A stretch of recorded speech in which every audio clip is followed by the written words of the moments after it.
La Grèce antique nous a donné la démocratie, le théâtre et certaines des idées les plus stupides jamais conçues par l'homme. Cette vidéo ne traite pas de la gloire olympique. Elle parle de guérir la calvitie avec de l'urine de chèvre, de voter l'exil des gens et de s'essuyer les fesses avec des tessons de poterie. Bienvenue dans la facette de l'histoire grecque que l'on ne vous a certainement pas enseignée à l'école. 1. Oubliez les soins de la peau coûteux. Le produit de beauté le plus en vogue dans la Grèce antique était une substance exquise, appelée gloios, un mélange de sueur, d'huile d'olive et de cellules de peau morte raclées sur le corps d'athlètes célèbres. Je n'invente rien. Après un grand match de lutte, le travail d'un homme consistait à prendre un racloir en métal et à littéralement récolter la crasse du corps d'un champion, à la mettre en bouteille et à la vendre au public.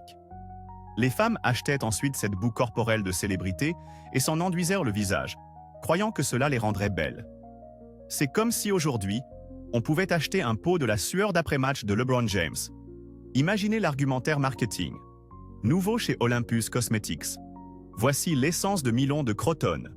Obtenez cet éclat frais, genre « je viens de lutter contre un taureau ». C'était la première arnaque au bien-être des célébrités, prouvant que les gens ont toujours été prêts à payer une fortune pour les déchets les plus dégoûtants tant qu'ils sont approuvés par une personne célèbre. 2. Si jamais vous voyagez dans le temps jusqu'au monde antique, voici un conseil de pro.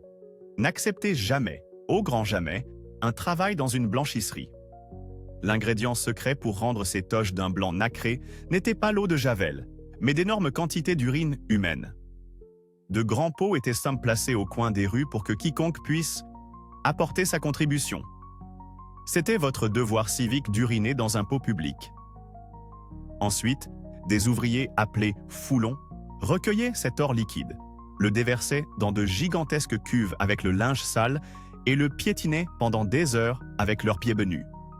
C'était une profession légitime et respectée. Imaginez devoir expliquer votre travail lors d'une soirée.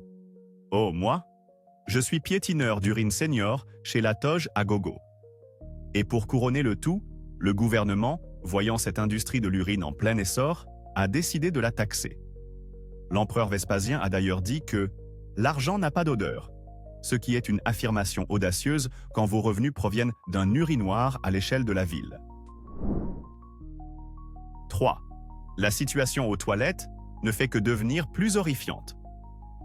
Dans une latrine romaine commune, vous étiez assis à quelques centimètres de votre voisin, discutant de politique tout en faisant vos affaires. Quand venait le moment de s'essuyer, vous ne trouviez pas de rouleau de papier toilette. Vous trouviez un panier de paix-soie, des pierres lisses ou, pour les plus malchanceux, des éclats de poterie cassés. Pensez-y une seconde. Il fallait choisir sa pierre avec soin, en espérant ne pas prendre celle qui était secrètement un triangle dentelé. C'était un jeu de hasard à haut risque au quotidien. Et pour les ultra-riches, il y avait le xylospongium, une éponge de mer sur un bâton. Cela semble luxueux, n'est-ce pas? Faux. C'était aussi un objet communautaire. Un seul bâton éponge pour tout le quartier. On l'utilisait, on le rinçait rapidement dans un seau d'eau salée et on le remettait en place pour le suivant. C'était la première économie du partage. Mais au lieu d'un Uber, on partageait des bactéries fécales. 4. Dans le monde d'aujourd'hui, avoir les cheveux roux est considéré comme frappant et magnifique. Dans la Grèce antique, c'était pour ainsi dire une enseigne au néon clignotante qui disait « Futur vampire ici ». Il existait une croyance populaire authentique selon laquelle les roux étaient destinés à sortir de leur tombe, après la mort pour devenir des démons mangeurs de chair. Ce n'était pas seulement un conte populaire stupide, c'était une véritable préoccupation publique. Imaginez le malaise social. Vous essayez de fréquenter quelqu'un et vous devez avoir cette conversation.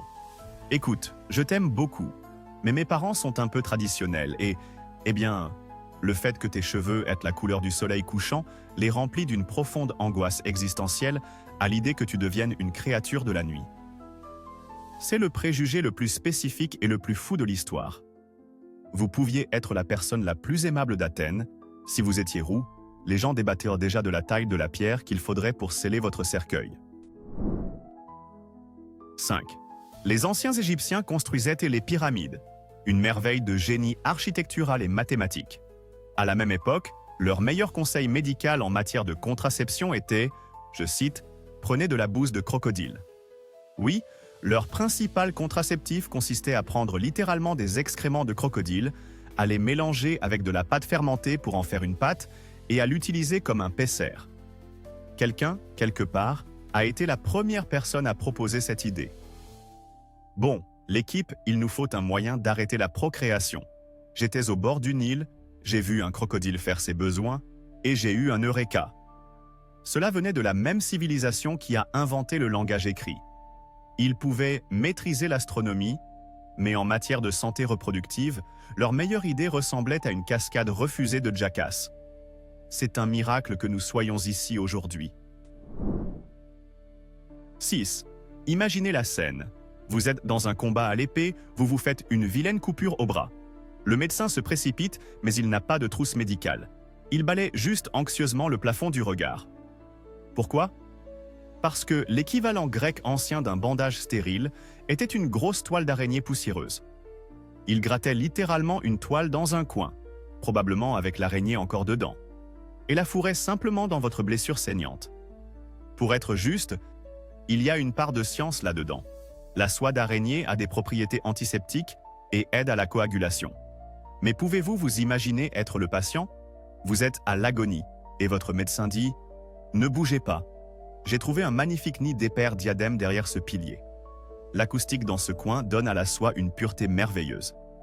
Vous êtes juste allongé là, espérant que l'araignée n'est pas venimeuse, et que votre médecin obtiendra une critique 5 étoiles sur l'équivalent grec ancien de Yelp. 7. Les symposia, grecs ou banquets, étaient censés être consacrés à la discussion intellectuelle. Mais ils dégénéraient le plus souvent en un jeu appelé kotabos, qui était en gros le sport officiel des gens riches et ivres. Après s'être prélassé et avoir bu des litres de vin, on prenait le fond de sa coupe et, d'un geste très théâtral du poignet, on le projetait à travers la pièce sur une cible. Le but était de faire un bruit fort et d'impressionner tout le monde avec ses prouesses de lanceur de vin. C'était le summum du divertissement. C'était la réponse du monde antique à la question. Et si on combinait le beer pong avec un tableau de Jackson Pollock ? Pendant ce temps, un pauvre serviteur se tient dans un coin, regardant le vin éclabousser les mosaïques inestimables, soupirant et pensant aux 3 heures de nettoyage qu'il devra faire parce qu'Aristophane s'est enivré et a décidé de montrer à nouveau sa technique. 8. Dans certaines cités-États grecques, les conditions pour obtenir la citoyenneté étaient un peu plus indiscrètes qu'un simple acte de naissance. Pour être un citoyen à part entière avec le droit de vote, un homme devait prouver qu'il possédait une paire complète de 2 testicules. C'était une règle réelle. On peut imaginer la scène à l'administration antique. Une longue file de type en toge, un bureaucrate blasé avec un presse-papier qui soupire et dit « Très bien, suivant. Déclarez votre nom et présentez les preuves. » C'était la forme de contrôle la plus intrusive et la plus gênante au monde. Vous pouviez être un héros de guerre décoré qui en avait perdu un à la bataille de Marathon. Désolé, Léonidas, nous apprécions votre service, mais la loi, c'est la loi. Pas de duo, pas de voto. Cela donne un tout nouveau sens à l'expression « avoir les couilles de participer à la démocratie ». 9. Vous connaissez ce voisin qui se plaint que vous tondez votre pelouse à 9 h du matin un samedi ? La ville grecque antique de Sybaris était ce voisin, mais sous stéroïdes. Les Sybarites étaient si ridiculement obsédés par le luxe et l'évitement de toute forme de stress qu'ils ont promulgué des lois contre le bruit. Ils ont interdit aux forgerons et aux charpentiers de travailler à l'intérieur des murs de la ville car le son des marteaux était tout simplement trop dur pour leurs oreilles délicates. Ils ont même interdit les coqs, rendant illégal d'en posséder un, afin que leur précieux sommeil réparateur ne soit pas perturbé par ce vulgaire cocorico. C'était une ville qui imposait légalement une ambiance zen à l'échelle de la cité. On peut imaginer les réunions du conseil municipal, motion pour interdire les sandales qui grincent, tous pour, motion adoptée. C'était moins une société fonctionnelle qu'une station thermale ouverte 24 heures, 24 et 7 qui est accidentellement devenue une ville. 10. Avez-vous déjà regardé un film très triste au cinéma en essayant de retenir des sanglots incontrôlables? Les Grecs anciens avaient une solution pour ça. Leurs immenses théâtres de pierre, où ils regardaient des tragédies déchirantes, étaient parfois construits avec des salles des pleurs désignées. C'étaient des chambres spéciales où les spectateurs trop émotifs pouvaient aller pour avoir une crise de larmes complète sans déranger les autres. C'était l'espace sécurisé, originel, mais pour les gens qui perdaient complètement la tête à cause de la chute d'un personnage de fiction. C'est comme s'ils savaient que leur pièce était si déprimante qu'ils devaient construire des éléments architecturaux pour gérer les dommages collatéraux émotionnels inévitables. Il est aussi hilarant d'imaginer quelqu'un se levant en pleine représentation et chuchotant à son ami « Bon, Oedipe vient de réaliser qui est sa mère. Je déclare forfait. On se voit dans la chambre des sanglots. » 11. Aujourd'hui, si vous avez un problème avec quelqu'un, vous pourriez lui envoyer une pique sur Twitter ou laisser un commentaire passif-agressif sur son Instagram. Les Grecs anciens étaient beaucoup plus directs et bien plus terrifiants. Ils utilisaient ce qu'on appelle des tablettes de malédiction. Si quelqu'un, disons, vous volait votre chèvre ou vous battait dans une course de char, vous preniez une fine feuille de plomb, y graviez une méchante malédiction invoquant les dieux des enfers pour lui infliger d'horribles souffrances, puis vous la clouiez à sa porte d'entrée ou la jetiez dans un puits. C'était de la magie noire à faire soi-même. Ces malédictions n'étaient pas vagues, elles étaient incroyablement spécifiques, comme que la langue de Charès se torde dans sa bouche quand il essaiera de parler au tribunal, ou que les entrailles de Démétrios se transforment en eau. C'était l'équivalent antique de laisser un avis une étoile sur l'âme de quelqu'un. 12. Si vous pensiez que vos cours de gym au lycée étaient durs, vous n'avez jamais entendu parler de la cryptie spartiate. C'était une police secrète d'élite, sorte d'escadron de la mort, composée des adolescents spartiates les plus endurcis. Comme épreuve finale de fin d'études, ces jeunes hommes étaient envoyés dans la campagne avec rien d'autre qu'un poignard et l'ordre de survivre par tous les moyens nécessaires. Leur mission principale? Surprendre et assassiner les plus forts et les plus rebelles des Ilotes, les esclaves appartenant à l'État. C'était considéré comme une partie essentielle de leur éducation. Le meurtre commandité par l'État comme examen final. C'est comme si les scouts avaient un badge de mérite pour les opérations secrètes et l'instillation de la terreur. C'est un rappel glaçant que pendant qu'Athènes était occupée à inventer la philosophie, Sparte était occupée à perfectionner l'art d'être l'endroit le plus effrayant sur Terre. 13. Les canons de beauté modernes sont étranges, mais ils ne sont rien comparés à ceux des Grecs anciens. Dans certaines régions de la Grèce, la caractéristique faciale la plus recherchée et la plus sublime qu'une femme pouvait avoir était un monosourcil. C'est exact. Un seul sourcil ininterrompu était considéré comme un signe d'une immense beauté et intelligence. Les femmes qui n'étaient pas naturellement dotées de cette chenille poilue sur le front utilisèrent du maquillage pour la simuler. Elles prenaient des poudres sombres, comme le kohl, et peignaient littéralement un pont de poils entre leurs sourcils. C'était le geste de pouvoir ultime. Vous pouviez entrer dans une pièce et votre monosourcil annonçait « Je suis à la fois belle, intelligente.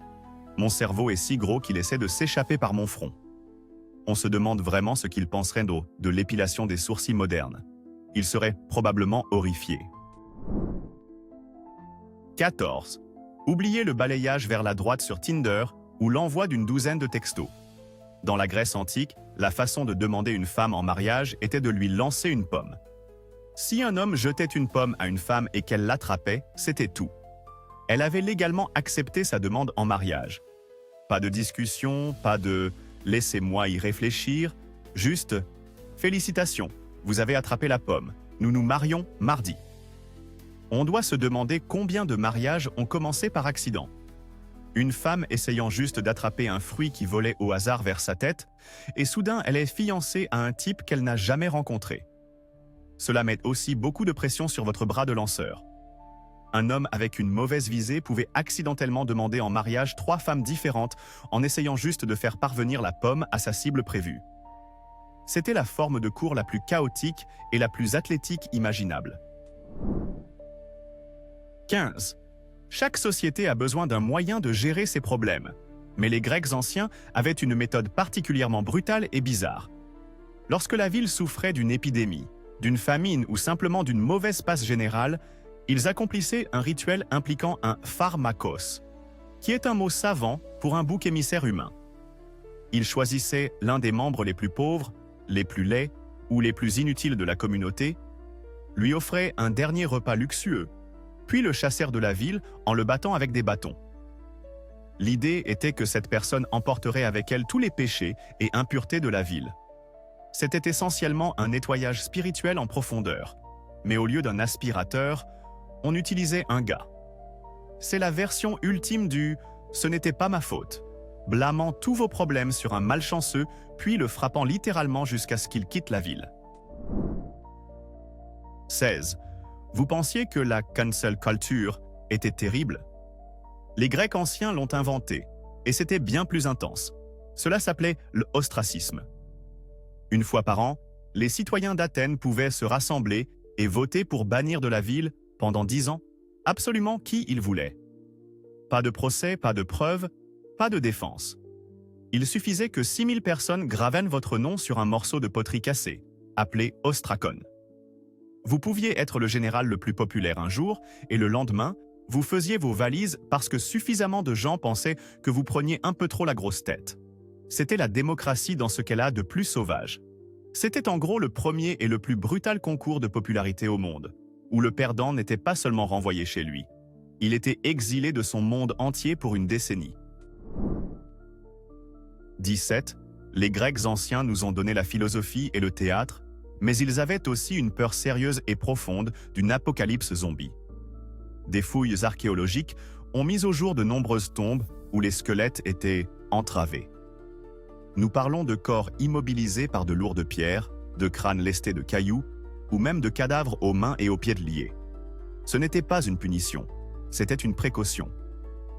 Les vivants étaient de si terrifiés que les morts puissent moins s'ennuyer, sortir de leur tombe et revenir les hanter qu'ils les boulonnaient littéralement. C'est comme s'ils croyaient que chaque personne décédée avait le potentiel de devenir un revenant malveillant. Imaginez être le croque-mort de la Grèce antique. Votre travail n'est pas seulement d'enterrer le corps, c'est de vous assurer que ce salaud reste en place, comme si vous essayiez de sécuriser une tombe contre un cadavre surnaturellement fort et très en colère. 18.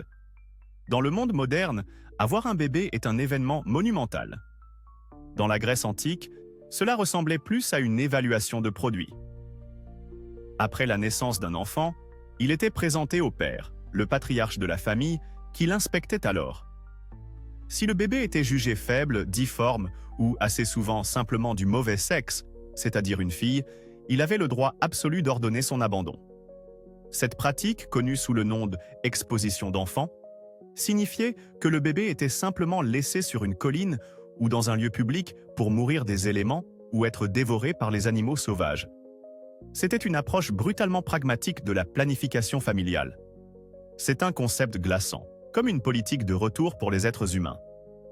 Désolé, celui-ci est sorti avec une tache de naissance bizarre. Laissons-le simplement dehors et essayons d'avoir un meilleur modèle la prochaine fois. C'est l'une des normes les plus sombres et les plus choquantes de cette civilisation célébrée. 19. Les Grecs anciens prenaient leurs lois très au sérieux. Si sérieusement, en fait, qu'ils mettaient même des objets inanimés en procès. Il y avait un tribunal spécial à Athènes, conçu spécifiquement pour poursuivre les animaux et les objets qui avaient de causer la mort d'une personne. L'exemple le plus célèbre est le procès d'une hache. Lors d'un sacrifice rituel, une hache utilisée pour tuer un bœuf a été déclarée coupable de meurtre. La hache a été formellement accusée, jugée au tribunal. Je suppose qu'elle a renoncé à son droit à un avocat, reconnue coupable, et comme punition, elle a été cérémonieusement jetée à la mer. Ce n'était pas une blague. C'était une procédure judiciaire légitime. On doit se demander à quoi ressemblait le drame judiciaire. Objection, votre honneur. Mon client est clairement un outil. Il a été manié par un autre. C'est l'absurdité bureaucratique ultime. Créer un cadre juridique entier pour tenir un morceau de métal aiguisé responsable de ses actes. 20. Le système juridique grec, avec quelques autres, bizarrerie, surtout en ce qui concerne les esclaves. Selon la loi athénienne, le témoignage d'un esclave n'était considéré comme valide au tribunal que s'il était obtenu sous la torture. Laissez-moi répéter cela. Il croyait qu'un esclave ne dirait la vérité que s'il était soumis à une douleur physique extrême. Un esclave ne pouvait pas simplement entrer dans un tribunal et dire « J'ai vu cela se produire ». Au lieu de cela, l'accusation et la défense pouvaient exiger qu'un esclave soit torturé pour extraire des preuves. C'était une partie obligatoire du processus. C'est une logique horriblement tordue qui dit en gros « Nous ne pouvons pas vous faire confiance à moins que vous ne hurliez de douleur ». Cela n'était pas considéré comme cruel. C'était juste une procédure judiciaire standard, comme jurer sur un texte ancien, mais infiniment plus brutal. C'est un aperçu terrifiant du peu de valeur accordée à l'humanité d'un esclave. 21. La déshumanisation des esclaves ne s'arrêtait pas à la salle d'audience. Le grand philosophe Aristote, l'un des esprits les plus brillants de l'histoire de l'humanité, a célèbrement décrit un esclave comme un outil qui peut parler. C'était leur définition légale et sociale. Ils n'étaient même pas considérés comme des personnes. Ils étaient une propriété dotée d'une boîte vocale. Pensez-y. Aux yeux de la loi, un marteau, une charrue et un esclave humain appartenaient tous à la même catégorie. Des choses que vous possédez pour vous faciliter la vie. C'est comme si votre Roomba pouvait soudainement vous parler de ses sentiments, mais que vous étiez toujours légalement autorisé à le traiter comme un aspirateur. C'est un concept profondément troublant, qui coexistait juste à côté de la naissance de la démocratie et des idées sur la liberté, créant l'une des contradictions les plus criantes de l'histoire. 22. La vie de la plupart des femmes à Athènes était incroyablement restrictive. On attendait d'elles qu'elles restent à la maison, gèrent le foyer et soient complètement invisibles dans la vie publique. Mais il y avait les hétaïres. Ces femmes appartenaient à une classe à part. C'étaient des courtisanes très instruites, spirituelle et financièrement indépendante qui était tout le contraire de l'épouse athénienne typique. Une hétaïre pouvait assister aux symposia exclusivement masculins, boire du vin et s'engager dans des débats intellectuels pointus sur la philosophie et la politique avec les hommes les plus puissants de la ville. Elles étaient en gros les seules femmes à Athènes qui avaient le droit d'avoir une personnalité en public. C'était une structure sociale bizarre, où la seule façon pour une femme d'être traitée comme une égale intellectuelle était d'être aussi une travailleuse du sexe de haut rang. C'était une faille étrange, et pour elle, probablement lucrative, dans une société par ailleurs brutalement patriarcale. 23.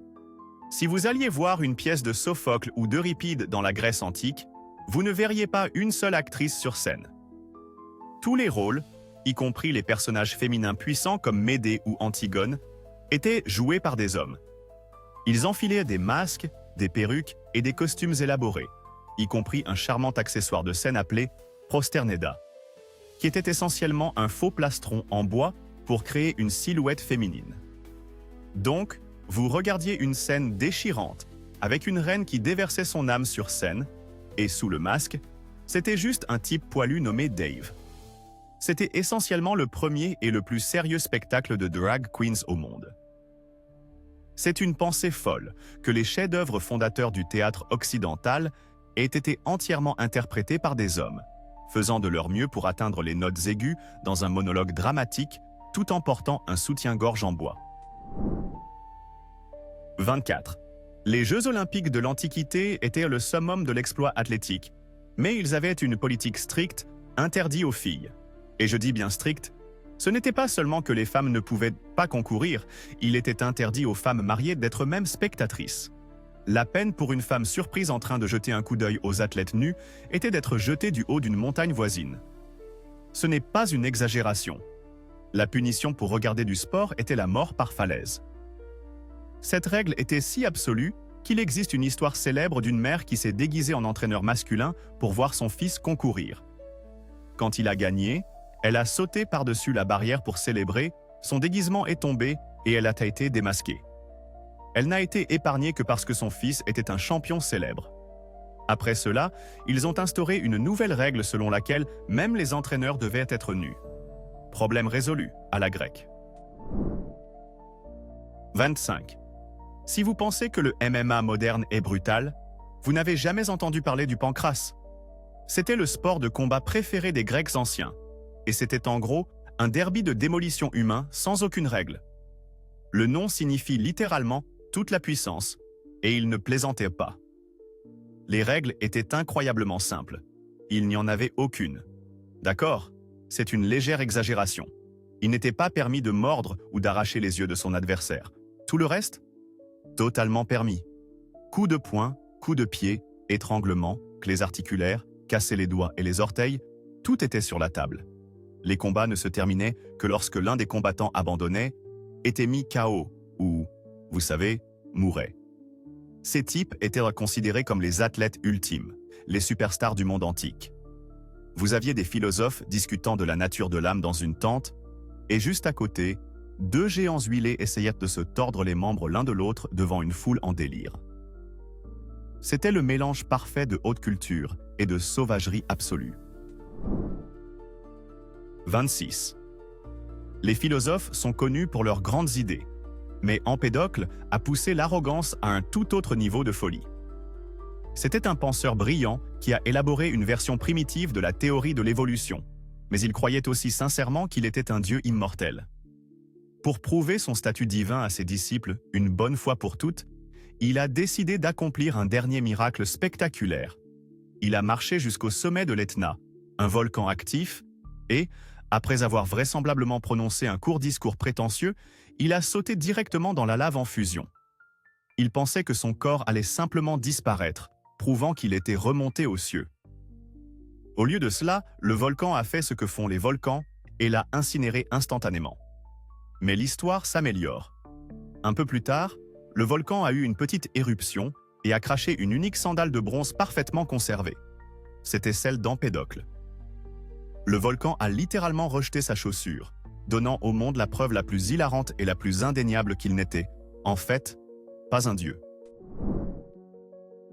27. Nous avons tous cet ami qui suit un régime bizarre et restrictif.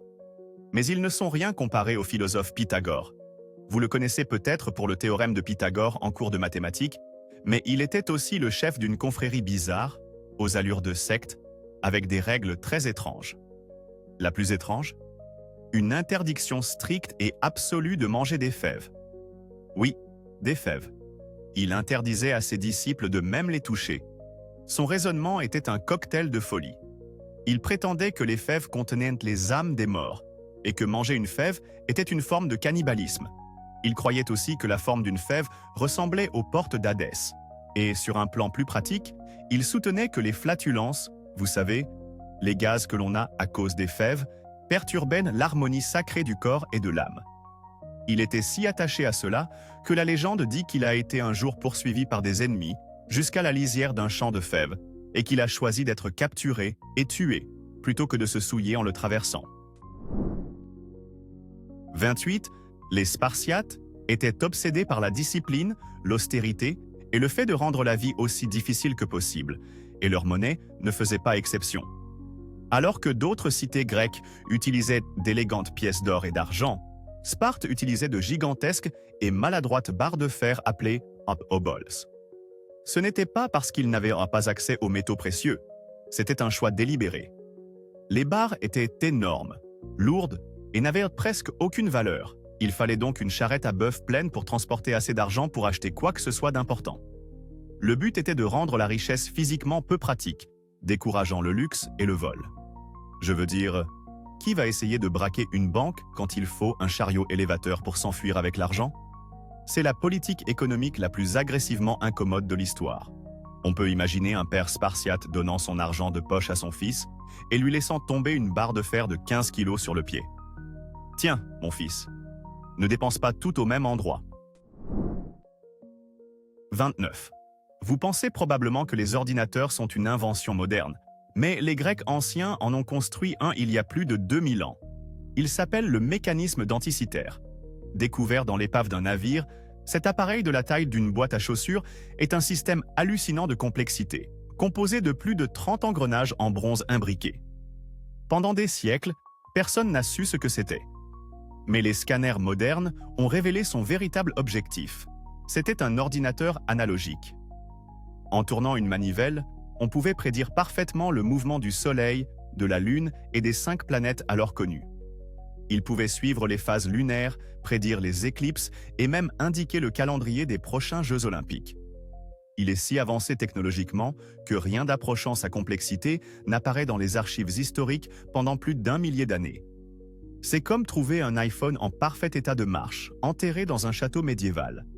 C'est une œuvre d'ingénierie terriblement brillante qui prouve que les Grecs anciens ne se contentèrent pas de penser à la philosophie. Ils construisaient le cosmos dans une boîte. 30. Bien avant que nous ayons des robots qui aspirent au sol, un inventeur grec nommé Héron d'Alexandrie construisait de véritables automates au 1er siècle de notre ère. Ce type était le Tony Stark du monde antique. Il ne construisait pas seulement des jouets. Il créait des merveilles mécaniques sophistiquées alimentées par la vapeur, l'eau et la pneumatique.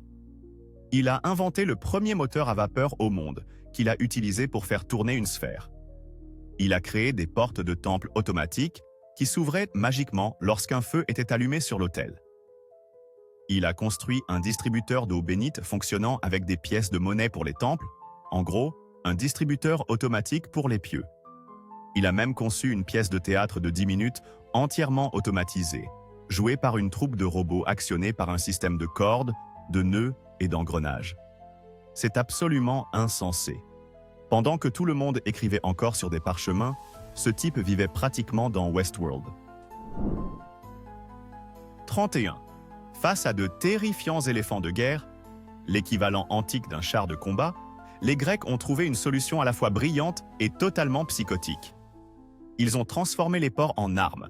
Ils ont découvert que les éléphants sont, pour une raison quelconque, terrifiés par le cri d'un porc. Ils ont donc pris cette connaissance et l'ont poussée à l'extrême. Pendant un siège, les soldats grecs enduisaient des porcs vivants d'huile inflammable, y mettaient le feu et les envoyaient en hurlant vers les lignes d'éléphants de l'ennemi. La vue et le son de ces porcs hurlants et enflammés provoquaient la panique des énormes éléphants, qui faisaient demi-tour et piétinaient leur propre armée. C'est l'une des tactiques les plus brutales, bizarres et incroyablement efficaces de l'histoire de la guerre. C'est quelque chose que l'on s'attendrait à voir dans un sketch des Monty Python, pas dans un guide de stratégie militaire sérieux. 32. Dans le climat chaud et poussiéreux de la Grèce antique, rester propre était une affaire importante. Mais ils n'avaient pas de savon. Leur méthode était un peu plus abrasive. La routine d'hygiène quotidienne consistait à s'enduire tout le corps nu d'huile d'olive. Ensuite, on utilisait un outil métallique incurvé appelé strigile pour racler toute l'huile, la saleté, la sueur et la peau morte de son corps. On se raclait littéralement la crasse en couches épaisses et sales. Cela ressemblait moins à prendre une douche qu'à nettoyer une voiture en détail. Et cela se faisait souvent en public, au gymnase, de sorte que l'on pouvait discuter avec ses amis pendant que l'on se raclait mutuellement la saleté. La boue qui en résultait, comme nous l'avons appris, était parfois collectée et vendue. C'était un système d'hygiène complet qui commençait par s'huiler et se terminait par la transformation de sa crasse personnelle en produit commercial. 33. Le Parthénon à Athènes est salué comme le summum de la perfection architecturale, un chef-d'œuvre impeccable de lignes droites et d'angles droits. Sauf que c'est une illusion complète. Le bâtiment est une immense et magnifique astuce d'optique. Les architectes de la Grèce antique étaient des maîtres absolus des jeux d'esprit. Ils avaient dit compris qu'une ligne horizontale, vraiment droite, vue de loin, semblerait s'affaisser au milieu. Pour contrer cela, ils ont construit toute la base et le toit du Parthénon avec une légère courbe ascendante. Ainsi, les lignes qui semblent parfaitement droites sont en réalité courbées. Ils ont également fait en sorte que les colonnes soient légèrement renflées au milieu et inclinées vers l'intérieur, afin qu'elles apparaissent parfaitement uniformes et verticales à l'œil humain. Ils ont littéralement construit un bâtiment imparfait pour le rendre parfait. C'est l'acte de trolling architectural le plus brillant et le plus arrogant de l'histoire de l'humanité. Ils n'ont pas seulement construit un temple, ils ont construit un monument qui joue activement avec votre cerveau pour atteindre un idéal de perfection impossible. Il s'avère que les mêmes personnes qui ont construit le Parthénon croyaient aussi que les éternuements étaient une communication divine et que le chou guérissait la gueule de bois. Voici donc la question. Quelle chose normale que nous faisons aujourd'hui nous fera passer pour de parfaits idiots dans 2000 ans? Soyez courageux, laissez votre supposition la plus folle dans les commentaires. Et si vous aimez l'histoire avec un grain de folie, cliquez sur « J'aime » et abonnez-vous. Nous avons encore beaucoup d'autres absurdités antiques à découvrir.